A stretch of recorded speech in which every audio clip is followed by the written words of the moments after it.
Hello everyone, let's look at two configurations, complex planetary pictures that are at our disposal on October the 1st. The first one is a trapeze, which is made by the Sun-Mars conjunction Ceres-Lilith in Gemini and Chiron retrograding in Aries, and the moon is going to join them around 9 o'clock p.m., maybe 8:30, 9 o'clock p.m. London time, creating a perfect classic trapeze. And what you see here is an opposition that is the base for the trapeze, so showing that there's this big fight between the Sun and Mars and Chiron, which is also ruled by Mars. By definition, Sun-Mars conjunctions are quite good and quite beneficial because the ruler, the monarch, the Sun, and his general, the Mars, are jointly on the same basis. So they are trying to do the same, they're thinking the same, they want to fight the same way. Mars, the general, is helping the ruler to achieve what the ruler wants. On the other hand, the Sun is always illuminating. So whenever you have a Sun opposition to another planet or any celestial object, what happens is the same thing as what happens at a full moon, because the Sun simply highlights it fully and completely. There's no escaping. Every little detail is there. At the moment, Chiron is transiting Aries, and it's going to be a long transit because it's going to take about 12 years. Normally, on average, Chiron spends about 5 years in each sign. It has an orbit of 51 years. So if you divide it by 12, you get 4, 5, 5.5 years. But since its orbit is very, very elliptical, you have the two opposite signs as the longest and the shortest period. It only spends 1.5 years in Libra, and it spends 12 years in Aries, indicating that most of our wounds, most of our karmic wounds, are linked to blood, fire, violence, wars, aggression, and any mistakes of self-assertion, and be it negative, be it because it's too much or too little. That's also linked to Aries in many ways. A weak Mars could actually act as a very, very big trigger of accepting situations which are wounding. On October the 1st, the Sun is highlighting Chiron, and Mars is ruling Chiron. So it's a very interesting thing because at the same time Chiron is retrograding. Each retrograde planet is always reflective. It's always showing up inner perspectives. It's never as strong as a direct planet. So Chiron is overruled by Mars and also retrograding, but at the same time highlighted by the Sun. It's going to be tricky, to say the least. Also, the Sun-Mars conjunction is on diadem, and diadem is the alpha star of Corona Borealis. Corona Borealis is a beautiful constellation. It's not very bright, but it symbolizes the feminine crown, the garland, happiness, feminine happiness. And whenever it is prominent, it usually indicates lives which are happy and where you can actually outlive your feminine side in a positive way. Around 9 p.m., maybe a little bit even earlier, by 8:30 p.m. London time, the moon is closing this constellation and then a couple of hours later, it's going to move out. So it's going to fall apart. But the moon is also highlighting and illuminating. And with a trapeze, what you should always consider is the fact that since it has 4 points, 4 angles, 4 corners, there are inner aspects as well. And in this case, the inner aspects are 2 trines, a fire trine between the moon and Chiron. Fire is the element of transformation, and the moon is also highlighting and illuminating on a psychic, spiritual level, your karmic wounds. And the air trine between the Sun-Mars conjunction and the Ceres Black Moon Lilith conjunction in Gemini is an air trine. An air trine is good for understanding, realizing consciously what you can do, what is at your disposal. Ceres is the dwarf planet of nurturing, and the Black Moon Lilith is the 3rd turning point of the Lilith myths, when Lilith goes back into the Garden of Eden to teach Eve, the 2nd wife, everything that she needs to know, because Yahweh doesn't inhale any spirit into her, so she's a spiritless creation, so to speak. Not a creation, that's important, because Lilith and Adam are created, whereas Eve is manufactured. So there's a big difference, and that is why Lilith needs to go back to the Garden of Eden to provide Eve with all the knowledge which would have been natural in her had Yahweh inhaled the spirit into her as well, but it didn't happen. Now, each trapeze has a side, 2 sides actually, sorry, and the sides provide you with the chance to step on to the stage, and then you have the stage portion of the trapeze. Whenever you have a trapeze in your natal chart, or you see a trapeze anywhere, it indicates 2 things. It indicates some sort of natural talent or knowledge or ability that you want to show the outside world, and also the desire to do so, because they don't often go hand in hand. You might be the most knowledgeable person, you might have wonderful talents, but you don't have the desire to show it off, and it's not going to manifest then on the larger scale. It could manifest, of course, among friends, within the family, but not in the world at large. For that, if you have a trapeze in your natal chart, it's a great tool to actually manifest it. Here, there are feminine powers that are manifested on the stage, nurturing, courage, and of course, the moon as your spiritual essence. This is one configuration. There's another configuration involving the moon in Leo, the Sun-Mars conjunction in Libra, and also Pallas Athena in Pisces.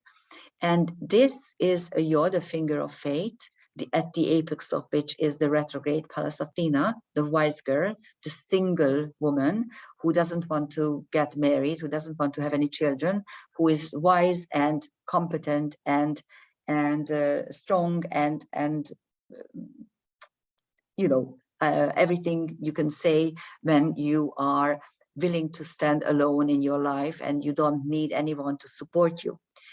Now, Mars and Pallas Athena also link together in a concept, because Mars is the war god, whereas Pallas Athena is the homeland security, homeland protector, so to speak. So they actually play out 2 sides of wars. One is aggression and the other one is defense. And again, the Sun-Moon sextile is going to be within orb for only a couple of hours. So this yod will fall apart again, just like the trapeze, within a couple of hours, by next morning for sure. And then there is a third configuration hidden in here. And this is an engine. It is a mutable air engine. The square portion of it is immutable signs. It's the Pallas Athena, Ceres and the Pallas Athena, Lilith square. And the trines between the two conjunctions are in air signs, so that is why it's a mutable air engine. Mutable engines are great for letting things go, and air trines within them indicate that there is a perfect thinking method, that there is a rational way to tackle problems and issues, and the resolution comes through cerebral functions, thinking, communication, being rational, arriving at decisions after occupying a deductive way of thinking. So step by step conclusions should be made.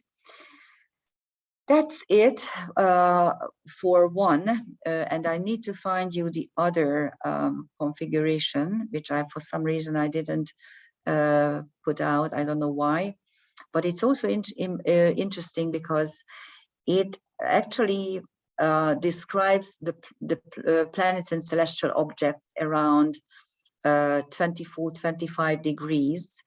And as long as I try to find it, I'm going to talk about it, because it's something that is quite important, because again, it's the Pluto Aries cardinal square that it plays center role.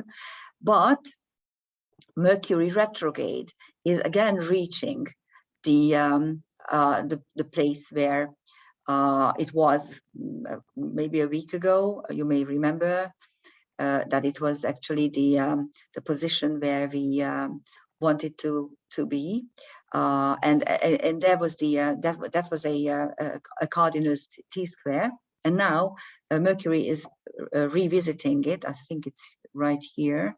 I found it. Sorry for the. I'm still not very comfortable with this Zoom application. I'm, probably that I'm not using any technology for these recordings. I'm simply using my Zoom account, and with it, I'm just sharing what I would normally share while teaching. So here's the configuration I'm talking about. Mercury at retrograding in Libra at 24 degrees, Pluto still at 24 degrees, Capricorn and Aries still at 24 degrees Aries. So that is the basic T square. Of course, Mercury will be moving out of the square in a couple of days. It will move out of orb. But Mercury at the moment is at two very bright, beautiful fixed stars, Spica and Arcturus. Spica is one of the best possible stars you can have in your chart. If it's prominent, only accept conjunctions and only accept tight conjunctions within one orb. So if you have Libra at 23, 24 degrees, then Spica is going to be prominent in your chart. Spica is the wheat shaft in the constellation Virgo, and it is linked to nurturing. It is also linked to brilliance. It is linked to bright ideas, the potential to resolve problems, to save the day by a bright idea, a great problem-solving energy. And Arcturus is a very difficult issue. It represents a difficult issue. It's the healing world for child abuse. Those children who die in childhood because they were abused, they were tortured, either physically or mentally or emotionally, end up on Arcturus, and because they need to get healing nurturing, because they simply don't want to come back to the earth. Suffering is always bad, but a child doesn't have the means to understand suffering, especially when loved ones, so-called loved ones, are torturing him. And also because a child is always kind of looking up at grown-ups, because a child is always helpless. And to get a bad treatment from grown-ups is something that the child cannot tolerate, that the child's soul is unable to tolerate, and it needs to be healed. So those who have Arcturus prominent in their chart usually end up either not having any children because they are just abhor how we deal with children here on Earth, or they are brilliant mothers and fathers. And if you have placements at 24 degrees, that's more at 24 degrees Libra, then you might as well have this feeling, this very ambiguous way how you look at children. So that is one side of the T-square, but the T-square is redeemed by many celestial objects. Now, Neptune and Jupiter are a little bit out of my preferred orb, but the reason I put them here is because they are making a semi-sextile. And Neptune-Jupiter aspects are success combinations because they always provide some sort of success in life, especially because Neptune is your dreams and hopes as well, and Jupiter is the provider of anything that you need hopes for. So Jupiter is the planet of big luck, also expansion, also growth in any way, and Neptune is your dreams. So the combination of the two provide a faith in your dreams and the ability to grow into what you would like to. And then, of course, we have Venus as well at 24 degrees Scorpio. Now, Venus in Scorpio is not at its best position because it's in exile. And in karmic astrology, those planets which are in exile are considered to be non-usable too well for your own personal needs. And this is especially sometimes especially difficult or painful when you have the personal planets in exile. And Venus in Scorpio can provide harmony and love for others. So you can actually play planets in exile best if you put it into the service of others instead of putting it to service for yourself. That is when they are able to function better. Now, Venus is at the moment aligned with Agena or Agena, probably I'm going to call it Agena because this is how we pronounce it here in Hungary. And Agena is the beta star of the Centaur, Centaurus, which is a constellation that you can't see from the northern hemisphere. You need to be in Australia or New Zealand or somewhere in South America to be able to observe it.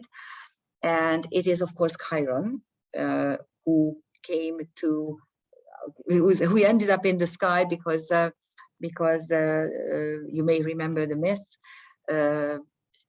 Prometheus is being punished because he stole fire for mankind, and Zeus is not able to accept it, and so he is chained to the rocks of the Caucasus, and he's constantly suffering.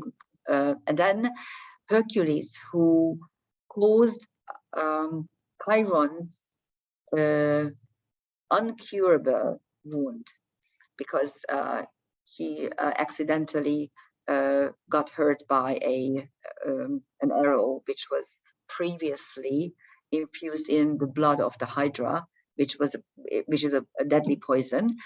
And here comes a very interesting metaphor that Chiron is a half god, so he has eternal life. He is wounded by a deadly poison, but he's unable to die because his life is eternal. But at the same time, he's unable to heal either because it's a deadly poison. And you often see this juxtaposition in many interesting dilemmas. And of course, what it tells us as a metaphor is the fact that the soul is eternal, and all the deadly wounds that we are inflicting upon others or receiving from others are going to stay there. Yes, you can heal them in a way, usually by letting it go, because this is exactly what happens to Chiron. By this curious destiny swap, his life is exchanged for Prometheus, and he's unable to go up into the sky. He becomes the constellation of Centaur, of the Centaur, Centaurus. And Agena is the beta star, there, so the second brightest of the constellation. Both Agena and the alpha star Polyman are linked to healing karmic wounds. And now Venus is there, giving us the perfect tool and suggesting how wounds can best be healed through love, through nourishment, through cherishing each other. So if you are wounded, all you need to do is love. All you need to do is receiving and giving love. As I said, it's not easy always, but you can try, you can start doing it. The complex planetary picture is actually helping us to be able to heal. Actually, the whole energy pattern of October the 1st is about healing, is about understanding your wounds by, allowing consciousness, the sun, shine on it, allowing Mars, the will, the desire of human beings, to rule it, Chiron in Aries, and at the same time, the participating fixed stars, which are always higher dimensional energies, always higher energy worlds, are helping us to do the same, to let go, to start loving instead of wounding. That's the essence of the energy patterns of October the 1st. I wish you good luck with it. I hope you will be able to utilize it in the best way for yourself. Bye-bye.